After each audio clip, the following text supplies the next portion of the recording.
Good day. In today's video, I will compare the EDCOM report of 1991 and the current situation of the Philippine education. But before that, let's discuss what EDCOM report of 1991 is. EDCOM report of 1991, it is the report assessed the scenario of education in the Philippines.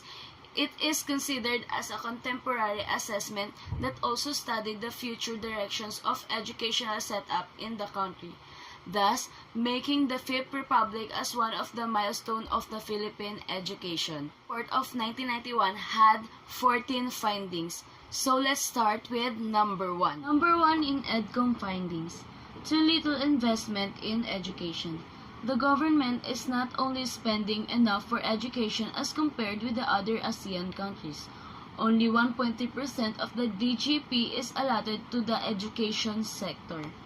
But now, according to Rappler, education is one of the biggest found in the proposed 2018 national budget.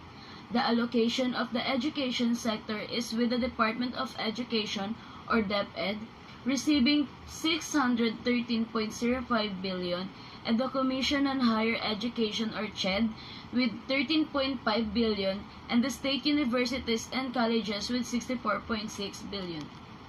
And as I experienced, in state universities and colleges today has a free educational system. And other than that, it will be used in establishing and maintaining facilities, hiring teaching and non-teaching personnel, and in developing and providing learning materials to students. Number 2 in EDCOM findings: disparities in access in education. The educational institution favored the rich and high-income families, whether formal or non-formal.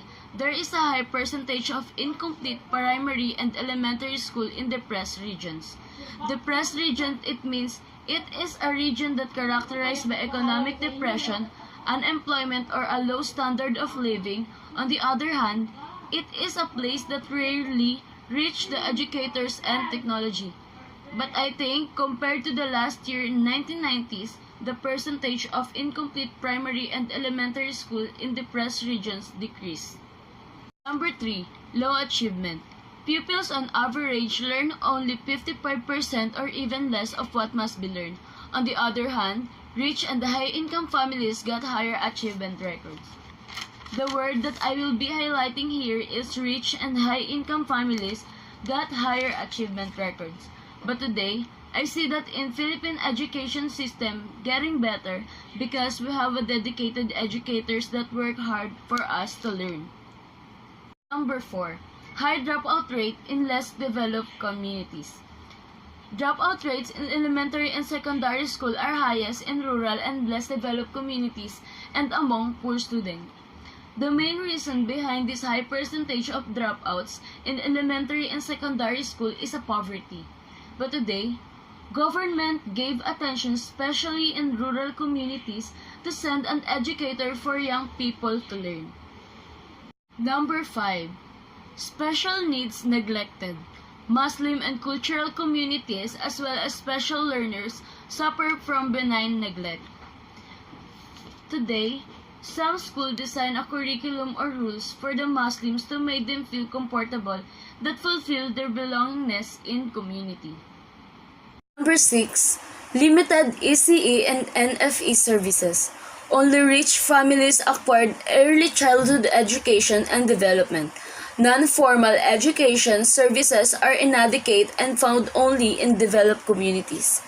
But now, government or the DSWD has a free education for early childhood programs. Say no more. Number 7. Schooling length and class interruption and less quality.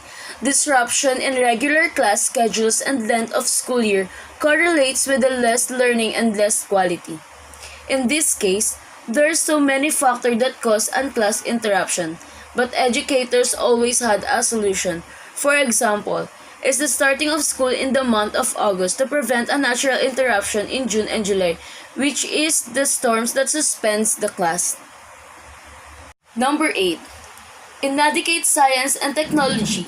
Science and technology, including modern innovations, are inadequate or if not, unsuited to classroom instructions. In Philippine education now, schools or even public schools have their science and technologies as a material of learning. And I think that's a big part of students' learning in schools. Number 9. Ineffective values education. Values education in school is lacking and ineffective. Lacking and ineffective because students take a values education as a part of subject, not the practical application of this subject. And also, values should begin at home. Number 10, bilingual education affect learning.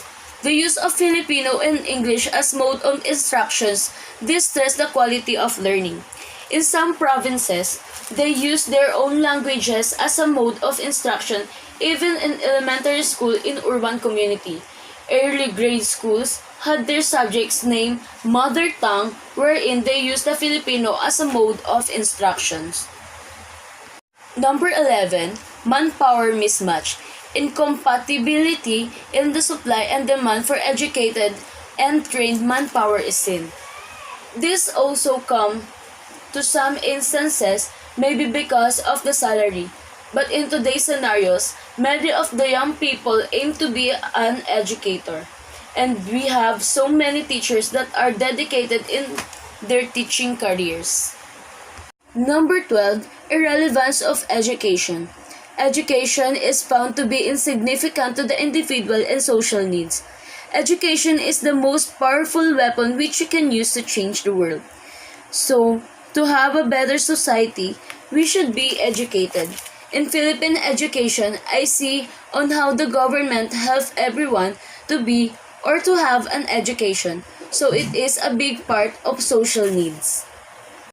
Number 13. Incompetent training and instruction. Inadequacy of trained and effective teacher was shown. Graduate studies and Medicare limited underdeveloped. Today, I seen a competent and effective teacher that has a great experiences that helps them to be a good teachers. Number 14. Ineffective and inefficient organization. Organizational structures of educational system ineffective and inefficient. As the time goes by, I've seen a good programs in education, good innovation and upgrading system. I see a Philippine educational system getting better by the help of the government together with the teachers and researchers in studies. Hi, I hope you learned something in today's lesson. Thank you and goodbye.